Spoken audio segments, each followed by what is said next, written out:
Tontolon'ny taranja baolina lavalava ihany itotosan'ny farany herinandro teo ihany koa ny fivorimbe ara-potoana ny federasiona malagasy ny taranja baolina lavalava ka ambola nomen'ireo ligiparitra ny fitokisany Andriamatoa Marcel Rakotomalala sy ny ekipany. Mitohy ny lalao ho an'Andriamatoa Marcel Rakotomalala sy ny ekipany eo amin'ny fitantanana ny federasiona malagasy ny taranja baolina lavalava na ny FMR izay niova ankehitriny ho lasa hoe malagasy rugby. Manaraka ny fanovana eran-tany sika toy ny IRB lasa ordre rugby hoy Andriamatoa Marcel Rakotomalala ka izay no nanovana ny any Madagasikara ho malagasy rugby ny anarany.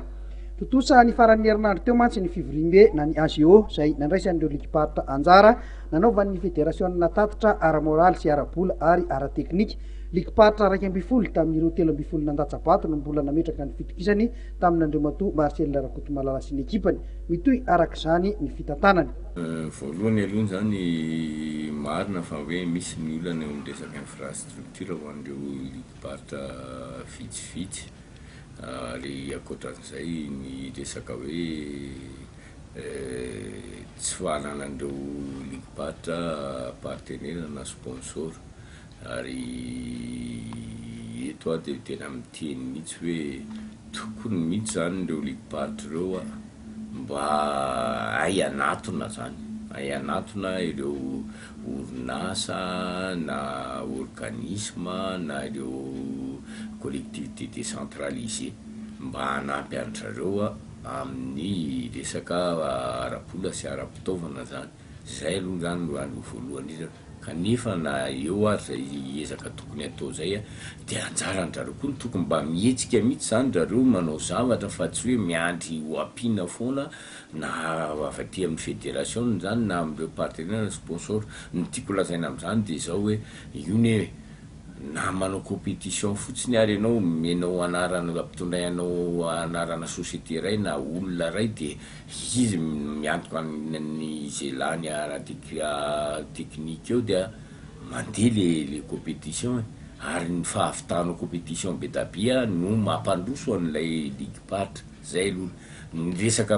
développement zany anjarany aty amin'ny fédération iny efa ao anatin'ny projet de développement zay etoan'ny fédération amin'ny akapobeany zany amin'ny resaka ara-bola sy resaka fitaovana.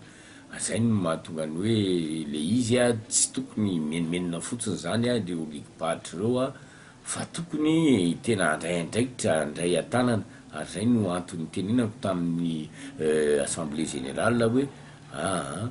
ty assemblée générale ty dia samy hafa hatramin'izay nisy ny assemblée générale rehetrarehetra satria ny rapport moral eto dia tsy fe hoe rapport moral mitanisany zava-bita sy ny zavatra tsy vita fa tena fandinihan-tena zany hoe auto évaluation zany ny tsirairay eo anivon'ny tontolon'ny rugby zany manao auto évaluation na ny ligue na ny fédération hoe inona ny vita tamin'ny tanjona zay tokony tratrarina inona tsy vita ary inona ny mbola tokony ho atao ary zay no zavatra apitain'ny fédération zany hoe io tsisy afa-tsy ny hoe fiarahana miara-mientana manao zay andraikitra tandrify azy aby na ny ligue na ny fédération. Zay ihany no entina ahafahana mampandroso ny rugby eto Madagasikara.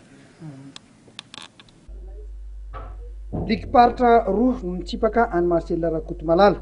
nambarany ity farany nefa fa misokatra malalaka ho azy ireo ny varavarana malagasy ny rugby ifanankalozan-kevitra amin'ny fomba natsarana ity taranjy ity eo anivon'ny ligiparitra. Niary anaiky kosa ny ligiparitra rehetra fa isan'ny olana goavana eo amin'ity taranja ity ary tsy fampin'ny fotodrafitrasa anatanterahana ny faninanana. Na izany aza nefa dia naprisika ireo filohan'ny ligy ny filohan'ny malagasy rugby mba hikarakara faninanana arak'izay azo atao izy ireo eny anivon'ny ligiparitra mba hampandrosoana ity taranja ity.